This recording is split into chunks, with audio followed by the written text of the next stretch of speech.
목표에 끌려갈 것인가, 목적에 이끌릴 것인가, 목표에 끌려갈 것인가, 목적에 이끌릴 것인가 라는 제목을 가지고 말씀을 전하도록 하겠습니다.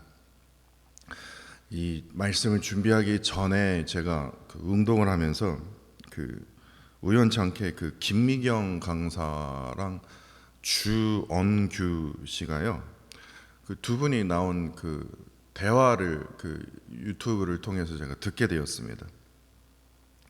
기대도 안 했던 걸 운동하면서 듣다가 갑자기 제가 너무 이게 참 좋은 말이다. 이건 참 특히 AI 시대에 이제 바라보고 있는 특히 젊은 세대들은 참 이 영상 꼭 봐야 되겠다는 생각이 들 정도로 참 좋은 내용이었어요. 근데 이 김미경 강사가 AI 시대를 제대로 준비하지 않으면 앞으로의 삶의 질이 크게 떨어질 것이라고 이제 경고를 하면서 당연한 그런 결과 아닙니까? 근데 AI 시대를 살아가는 우리에게 정말 중요한 것은 단순히 그냥 그 AI 기술을 배우는 것이 아니라 삶의 방향을 바르게 설정하는 것이라고 강조를 하더라고요. AI 기술을 가르쳐 줄 줄 알았는데 그게 아니더라고요.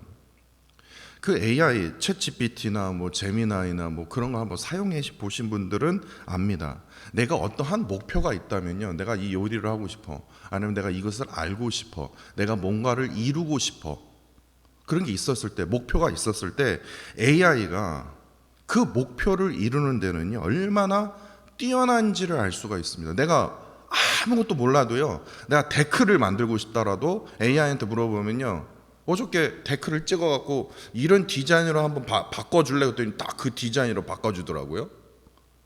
내 몸매를 조금, 내 머리 스타일을 좀 이런 스타일로 바꿔줘. 예나가 그렇게 하더라고. 자기를 딱 찍고 나서 반달형으로 이걸로 바꿔줘. 그러면 바꿔주고요. 어떤 목표가 있으면요, 그 AI가 목표를 이루는 데는 아주 기가 막힙니다.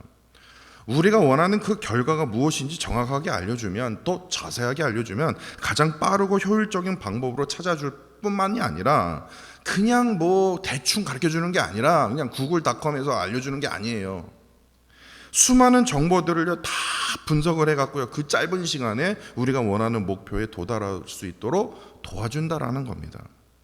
근데 그 유튜브 영상을 보면서 얼마 전에 제가 켄터키 하나 교회 협의회 모임 때요, 어느 목사님과 나누면서 이런 대화가, 이제 그 영상을 보면서 제가 그게 떠올랐어요.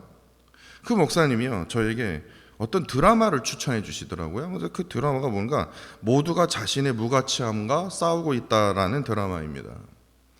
근데 그 드라마를 제가요, 이때 당시에 제가 설교를 준비했을 때는 제가 안 봤는데, 제가 저번 주에 하루 만에 그냥 한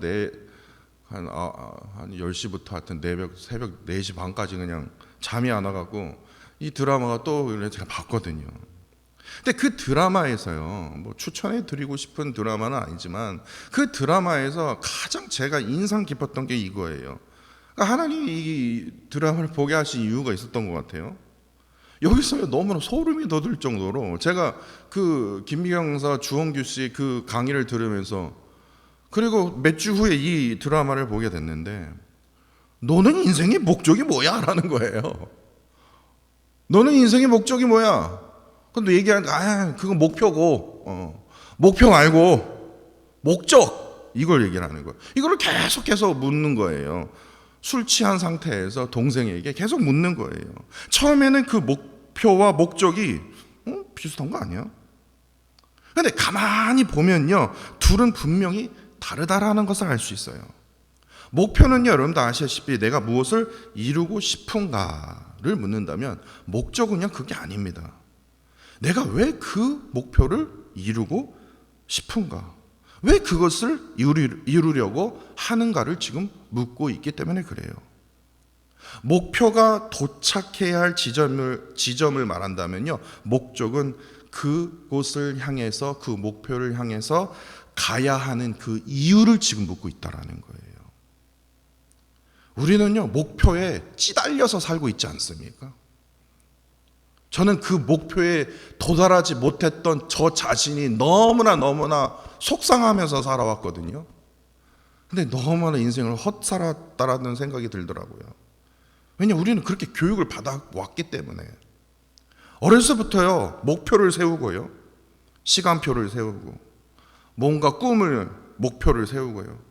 그것을 위해서 훈련을 하고 공부를 해오지 않습니까? 어디서부터요? 거의 유치원 때부터 아닙니까? 초등학교에서부터 중학교, 고등학교, 대학에 이르기까지 좋은 성적, 좋은 진학, 그것을 목표로 해서 공부하지 않습니까? 직장과 사회생활에서도 더 나은 결과를 위해서 끊임없이 자기 개발을 해오며 살아오지 않았습니까? 그런데 어느 순간부터 이상한 일이 일어나기 시작한다라는 겁니다. 내가 목표를 세운 것인데 오히려 그 목표가 나를 괴롭히고 있다라는 거예요. 그 목표가 나를 끌고 다니기 시작했다라는 겁니다. 예를 들어 볼까요? 돈을 벌기 위해서 열심히 살았는데 진짜 안 써가면서 정말 그냥 아껴가면서 열심히 쉬지 않고 열심히 돈을 벌기 위해서 살아가는데 우리 집값이 떨어졌거나 부동산 딱 요즘에 보면 이렇게 이렇게 어플에 막 나오지 않습니까? 오늘 우리 집값 떨어졌네. 아니면 주식이 조금 떨어졌다면 하루 종일 우울합니다. 마음이 흔들립니다. 성공하기 싶어서 노력을 했는데 다른 사람이 나보다 좀 더 앞서거나 아니면 내 아들보다 옆집 아들이 조금 잘 된 거 보면요, 이제부터 불안해진다라는 거예요. 이제 빨리 투터 찾아야 된다라는 거예요. 아니면 알지보라 조금 떨어졌다고 그게 뭐가 그렇게 불안해야 됩니까? 근데 이게 불안하게 돼요. 제가 경험해 보니까 그러더라고요. 어떻게든 투터 찾아야 돼요. 어떻게든 선생님 찾아서 이게 안 한다고 무너질 이유는 아니지만은요, 꼭 무너진 것처럼 저 옆집은 지금 잘 되고 있는데 지금 우리 아들 우리 딸 지금 어떻게 하냐 이거예요. 자녀가 잘 되기를 바랬는데 어느 순간 자녀의 성공과 실패가 나의 자존심이 되어버렸다는 거예요. 사람들에게 인정받고 싶은데 누군가를 나를 알아주지 않으면 내 마음이 상하게 된다는 거죠. 그러니까 처음에는 내가 목표를 아주 끼깔나게 진짜 우아할 정도로 목표를 세웠는데 어느 순간부터 내가 세운 그 목표가 나를 부려먹고 있다라는 겁니다. 왜 그러냐고요? 목표가 목적의 자리를 차지해버렸기 때문에, 목표와 목적의 차이를 모르기 때문에. 돈은 필요합니다. 성공도 잘못된 것이 아닙니다. 좋은 집도 필요하고요. 자녀의 형통, 안정된 노후, 사람들에게 인정받는 것도 우리가 가질 수 있는 좋은 목표입니다. 근데 여기서 멈춰서만 안 된다라는 거예요. 이것들이 우리의 삶의 궁극적인 목적이 되어서는 안 된다라는 거예요. 그렇게 될 때는요, 솔로몬처럼 헛되고 그냥 우울증만 찾아오는 거예요. 돈 아무리 벌어도요, 아무리 뭐가 잘 난다 하더라도요, 나중에 헛되고 그 단어밖에 생각이 안 나요.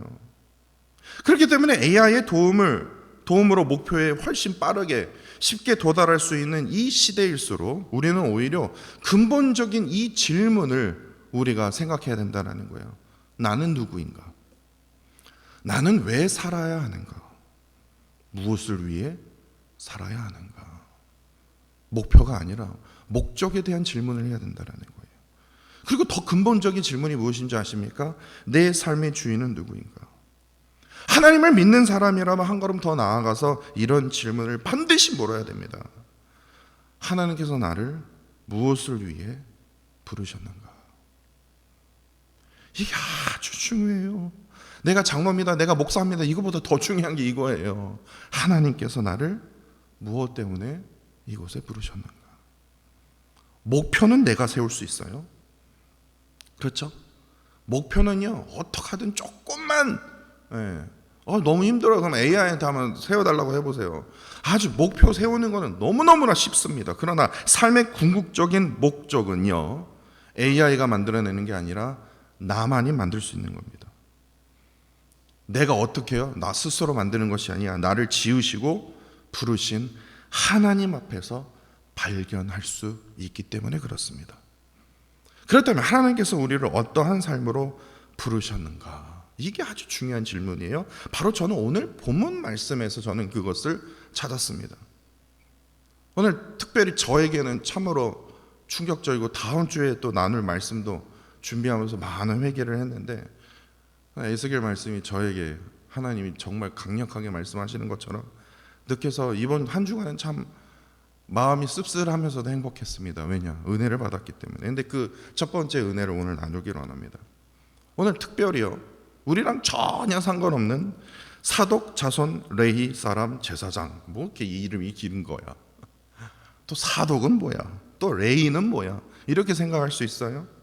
근데 사독 자손의 레위, 그러니까 레위 사람들 중에 사독 자손 제사장들에게 주어진 말씀인데, 다윗 시대에는요, 이 엘리 가문의 이 아비 아달과 사독 이 두 사람이 제사장직을 수행을 했습니다.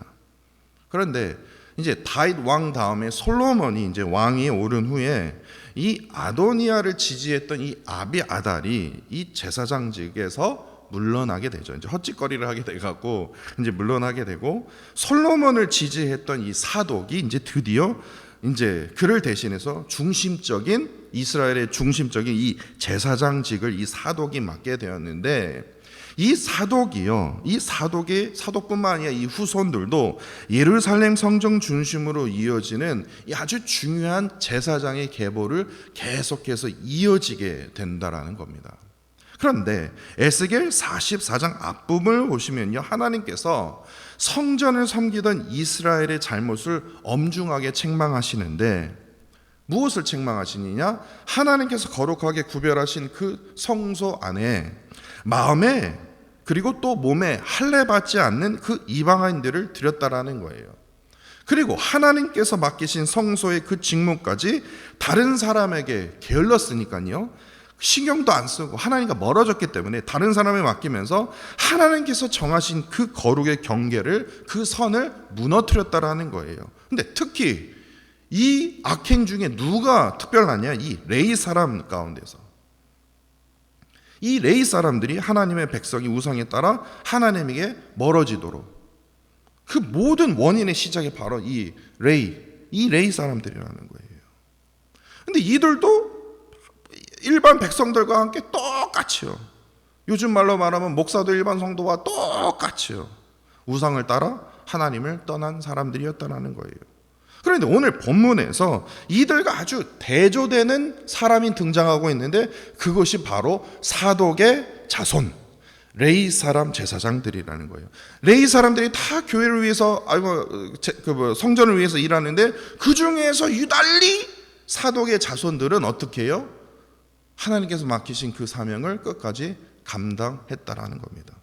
어떻게 해요? 오늘 본문 15절입니다. 이스라엘 족속이 그릇 행하여 나를 떠날 때에 사독 자손만은요, 사독 자손 레위 사람 제사장들은 내 성소의 직분을 지켰은즉 그들은 내게 가까이 나와 수종을 들되 내 앞에 서서 기름과 피를 내게 드릴지니라.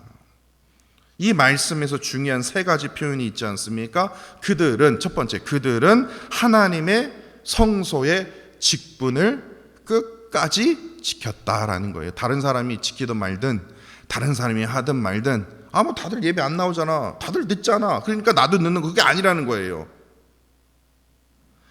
하나님께서 나에게 맡겨주신 그 사명이 다른 사람이 뭐를 하든 뭐를 말하든 뭐를 행동하든 상관없이 어떻게 해요?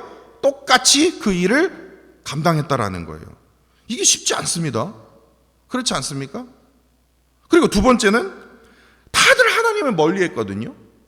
뭐 이렇게 저렇게 유달리 그냥 저렇게 뭐 이렇게 그냥 누구도 알아주지도 않는데 뭐 이렇게 그냥 새벽까지 나와서 그냥 저렇게 그냥. 근데 꼭 사독 자손들은 뭐예요? 어떻게든 하나님께 가까이 나갔다라는 거예요. 그리고 세 번째, 얼마나 순종하기 힘든데 왜 너만 순종하냐 이거예요. 뭐가 너만 특별하냐 이거예요. 왜 너만 그렇게 희생하는 척 하냐 이거예요. 그냥 편안하게 살자, 뭐 이렇게 이걸 율법을 지켜가면서 사냐. 그런데 이들은요, 하나님 앞에 서서 뭐합니까? 수종을 들었다라는 거예요. 그런데 오늘 본문 말씀은요, 그래 잘했다, 진짜 너희들이 너무나 진짜 아주, 야 어떻게 이렇게 악한 시대에 더군다나 이제 예루살렘까지 무너진 상태에서 그럼에도 불구하고 너희들은 끝까지 지켰다. 진짜 칭찬한다. 충분히 잘했다. 이제는 너희들에게 내가 아주 큰 복을 내리리라. 오늘 본문 말씀 이렇게 써 있냐고요. 저 같으면 그렇게 할 것 같아요. 그래 끝까지 너희들은 좀 나았다라는 거예요. 그래 너희들은 내가 너희 자손 대대로 내가 아주 큰 복을 내리리라. 이제 편안하게 살아라. 이제 다리 쭉 뻗고 너는 포로 생활에서 내가 조금 내가 예외를 시켜줄게. 저는 그렇게 얘기할 것 같아요. 그런데 17절부터 읽어보면요, 그런 말씀이 있습니까? 오히려 하나님께서는요 그들에게 아주 구체적인 삶의 기준을, 다시 말해서 이건 조금 부드러운 표현이고요, 좀 강하게 표현하면요 더 그냥 막 책짓질을 합니다. 그냥 더 잘 달리는 말에 더 책짓질을 하는 것 같던 느낌이 들었습니다. 그렇지 않습니까? 지금도 잘 달리고 있는데 뭐 이렇게 책짓질을 더 심하게 하세요. 17절 이후의 말씀이 이거예요. 하나님께서 성소에 들어올 때 어떤 옷을 입어야 하는지, 어떻게 보면 심한 말로 얘기하면 잔소리가 시작이 됩니다. 그뿐만이 아니라 머리를 어떻게 해야 하는지도 말씀하십니다. 그렇게 해왔는데도 더 하라는 거예요. 성소에 들어갈 때는 포도주를 마시지 말라고 하십니다. 누구와 결혼해야 하는지도 말씀하시고요, 죽은 사람에 인해서 자신이 더럽혀서는 안 되는 그 규례까지도, 이미 알고 있는 규례도 뭐예요? 잔소리에 잔소리. 다시 말해서 더 책짓질을 하시는 거예요. 이상하지 않습니까? 어느 누구도 따르지 않았는데, 어느 누구도 하나님과 다 멀리했는데, 어느 누구도 하나님 앞에 서서 순종하는 사람이 없었는데, 오로지 지금 사독 자손의 레위 사람 제사장들만 하나님을 따랐는데, 아니 칭찬해 주질 망정 왜 이렇게 잔소리를 하십니까? 되게 이상하게 느껴질 수 있다라는 거예요. 다른 사람들이 그렇게 떠날 때도 끝까지 자리를 지킨 사람들인데, 하나님께서는 이들을 향해서 칭찬보다는요 이전보다 더 구체적으로 잔소리, 간섭을 하고 계신다는 거예요. 그러나 하나님께서 이들에게 이러한 말씀을 주신 것은 충성한 이들에게 전보다 더 무거운 짐을 진 것처럼 보이지만요 그것이 아니다라는 거예요. 하나님께 가까이 나가는 사람은요 그 삶 역시 하나님께 어떻게 하든 끝까지 하나님 품에 안길 때까지 구별되어 살아야 하기 때문에, 하나님은요 제사장이 성전 안에서 제사를 드릴 때 모습만 보시는 게 아닙니다. 나 새벽기도 하는 사람이야, 나 성경 일독하는 사람이야. 그렇죠, 대단합니다. 진짜 칭찬해드리고 싶어요. 아마 어느 분들이 보면 우와 할 정도로 칭찬해드리고 싶어요. 그런데 하나님 편에서는요, 하나님 저 새벽기도 하는 사람입니다. 어느 목사들도 새벽기도 잘 안 하는데 저 새벽기도 하는 사람입니다. 저 하나님 말씀 엄청나게 묵상하는 사람입니다. 저 이 설교 준비하기 위해서 내가 얼마나 애쓰는 줄 아십니까? 제 성경을 얼마나 제가 아주 연구하는 줄 아십니까? 근데 하나님 말씀 뭡니까? So what? 그래 뭐 어쩌라고 이거예요.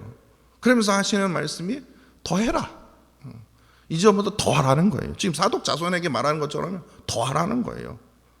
더 그 말씀대로 남보다 더 열심히 살으라는 거예요. 다시 말해서 성전 안에서의 모습보다 성전 밖에서 어떻게 살아야 하는지를 지금 하나님께서 말씀하고 계신다는 거예요.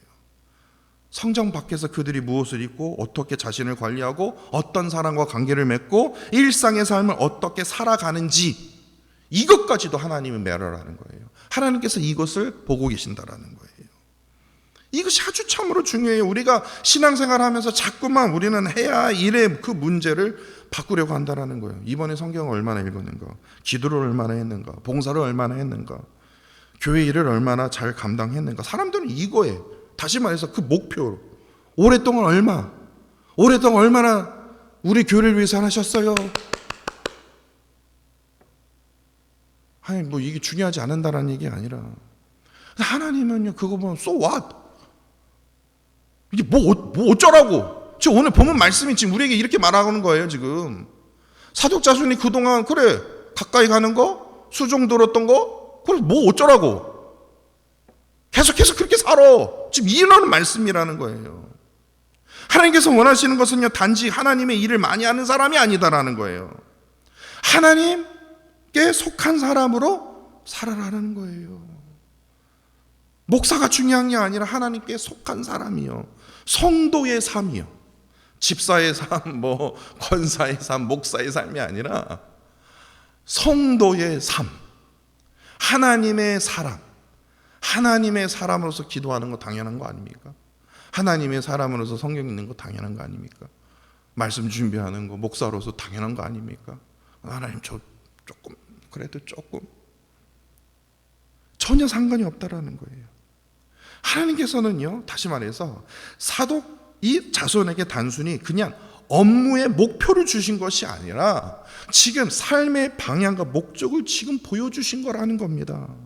근데 그 목적이 무엇인지 가장 분명하게 보여주는 말씀이 바로 저는 23절이라고 저는 믿습니다. 23절입니다. 내 백성에게 거룩한 것, 속된 것을 구별하여 가르치며 부정한 것과 정한 것을 분별하게 할 것이며, 이것이 아주 오늘 본문 말씀의 핵심입니다.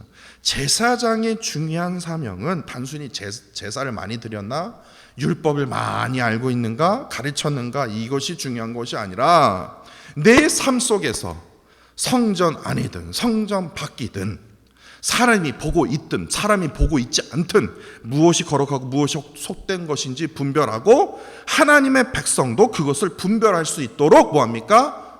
가르치는 거라는 거예요. 그렇다면 다른 사람에게 거룩한 것을 가르치려면 어떻게 해야 합니까? 열심히 공부해야 됩니까? 열심히 성경 연구해야 됩니까? 그것도 중요하죠. 근데 이보다 더 중요한 건 하나님께서 원하시는 것은 이거예요. 나부터 내 삶이 거룩하게 구별돼야 된다. 자신은 아무렇게나 살면서 다른 사람에게 거룩하게 살라고 말할 수 없다라는 거예요. 자신은 하나님의 그 기준을 따르지 않는다면서 다른 사람에게 하나님의 기준을 가르칠 수 없다라는 거예요. 그렇기 때문에 옷에 대한 잔소리도, 관계에 대한 잔소리도, 습관에 대한 잔소리도, 일상의 선택도 하나님 앞에 바르게 거룩하게 구별돼야 된다고 지금 말씀하고 있는 거예요. 이것이 하나님의 목적에 이끌려가는 사람의 모습이라는 거예요. 목표에 끌려가는 사람은 어떻게 하면 더 많이 이루고 어떻게 하면 더 빨리 도달할 수 있는가, 지금 세상은 이것에 미쳐 있습니다. 그러나 하나님의 그 목적에 이끌린 사람은요, 제일 먼저 이것이 하나님 앞에 거룩한 것인가, 이것이 하나님께서 기뻐하시는 행동인가, 이것을 먼저 생각한다라는 거예요. 세상은 계속해서 결과를 물어요. 얼마나 성공했는가, 얼마나 가졌는가, 얼마나 올라갔는가, 다른 사람보다 얼마나 앞서갔는가. 그러나 목적을 이끄시는 그 하나님께서는 전혀 다른 질문을 저희에게 묻고 계십니다. 너는 나에게 지금 가까이 가고 있는가? 너는 내 앞에서, 지금 세상 앞에서가 아니라 내 앞에서 살고 있는가? 너는 삶에서 거룩한 것과 속된 것을 어떻게 하든 구별하기 위해서, 정결하기 위해서 애쓰며 말씀에 따라 살고 있는가? 이 질문이요, 바로 목표와 목적을 가르는 가장 중요한 질문이라는 거예요. 저는 오늘 본문 말씀을 묵상하면서 개인적으로 제가 가장 마음이 찔렸습니다. 제가 가장 마음 아팠던 게 바로 이거였거든요. 목표에 쩌들려 살아왔구나. 이것 때문에 내가 아파했구나. 저는 지금까지 목회자로서 맡겨진 자리를 지키려고 노력해왔다고 생각했어요.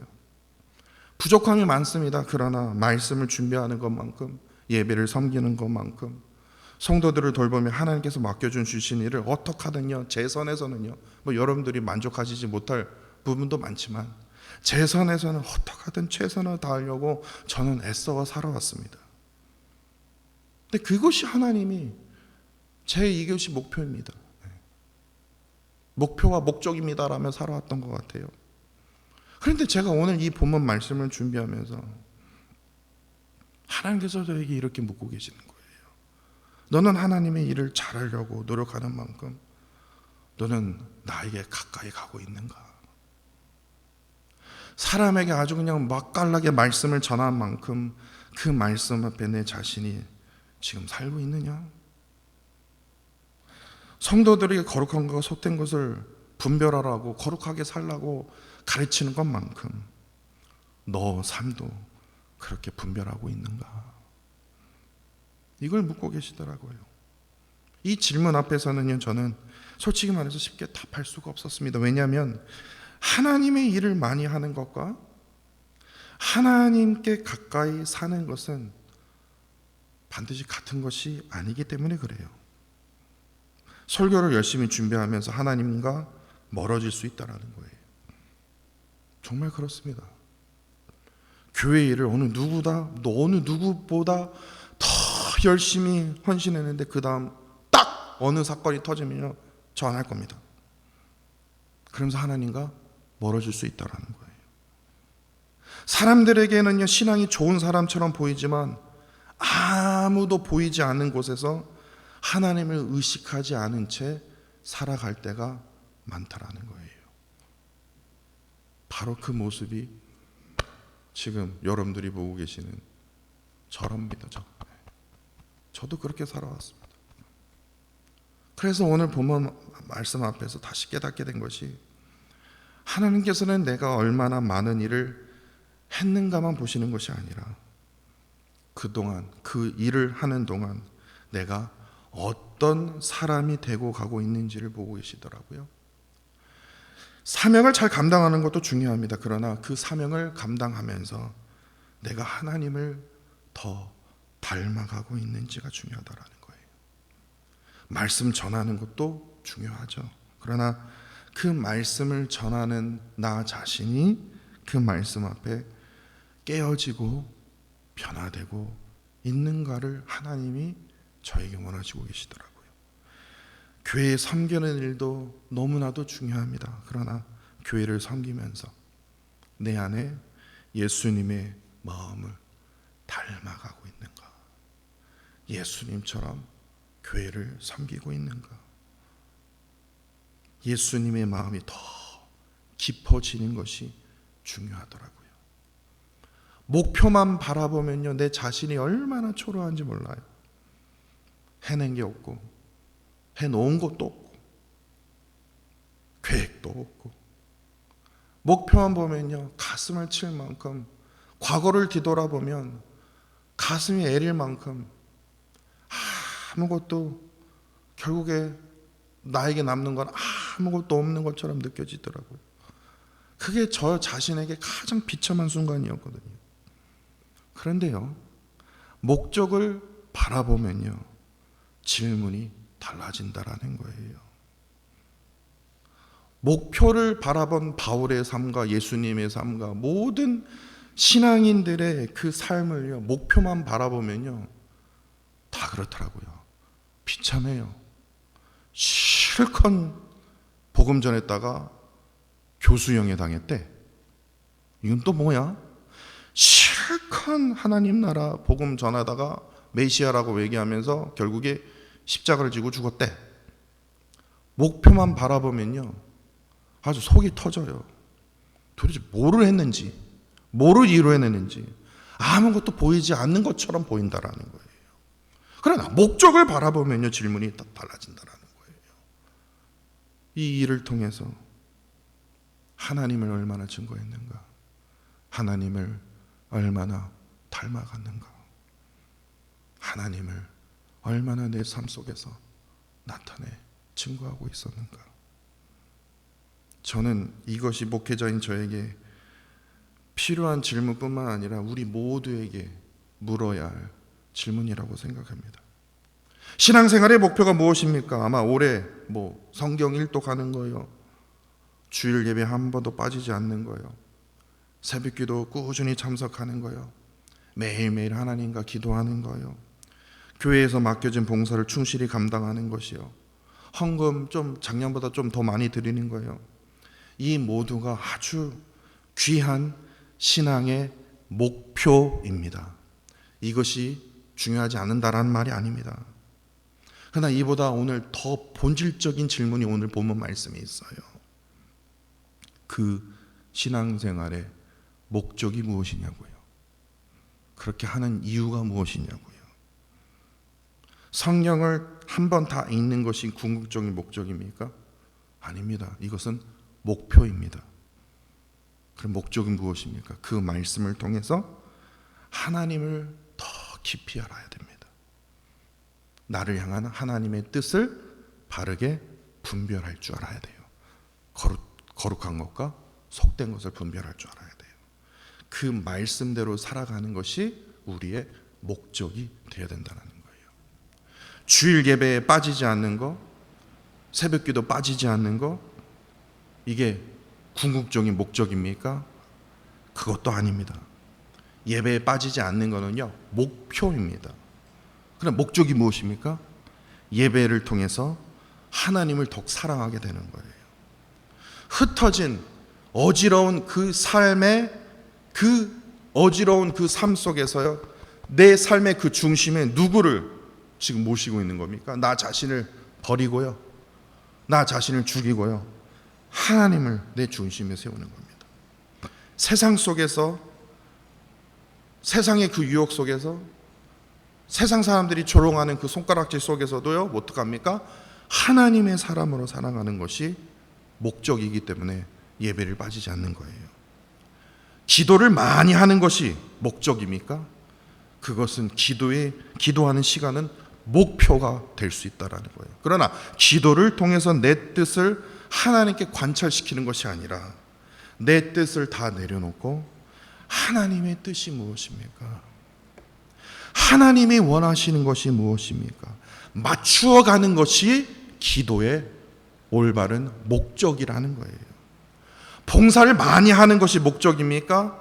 봉사도 귀한 목표입니다. 그러나 그 봉사를 통해서 사람을 사랑하고 섬기며 결국에 뭡니까? 예수님의 마음을 닮아감을 통해서 하나님의 영광을 올려드리는 게 뭡니까? 우리의 목적이 되어야 된다는 거예요. 그러므로 신앙생활의 궁극적인 목적은 신앙생활, 그 신앙적인 일을 얼마나 많이 해냈느냐에 있지 않다라는 거예요. 그것을 따지고 있는다면 귀를 닫으십시오. 하나님을 얼마나 사랑하고 있는지, 예수님을 얼마나 닮아가고 있는지, 말씀을 통해서 하나님의 뜻대로 살아가기 위해서 내가 얼마나 발버둥 치며 살아왔는지, 지금 구약이 뭐고 신약이 뭐고 66권 몰라도 돼요. 어떤 한 말씀이라도 하나님의 그 뜻에 따라서 내가 발버둥 치면서 내가 진짜 하나님, 내가 이렇게 살고 싶지 않은데 저 이 말씀대로 살고 싶은데 쉽지가 않습니다. 하나님, 이걸 원하신다라는 거예요. 하나님의 거룩하심을 내가 닮아가게 하옵소서. 이를 통해서 이들이 하나님이 누구신지를 내 삶을 통해서 알아가게 하옵소서. 이것이 하나님이 원하신다라는 거예요. 우리의 뜻보다 하나님의 뜻을, 우리의 시각보다 하나님의 시각을, 우리의 마음보다 하나님의 마음을 따라 살아가기를 원하시고 계신다라는 거예요. 무엇을 더 이루었는가, 그것을 붙들지 않고 하나님께서 내가 어떤 사람이 되기를 원하시는가를 계속해서 묻고 또 그것을 찾아서 하나님의 사람으로 살아가시기를 간절히 원합니다. 그리하여 목표에만 끌려다니는 인생이 아니라 하나님의 그 뜻을 분별하며 하나님께서 우리를 부르신 목적에 이끌려 살아가는 저와 사랑하는 성도 여러분들이 되시기를 간절히 축원합니다.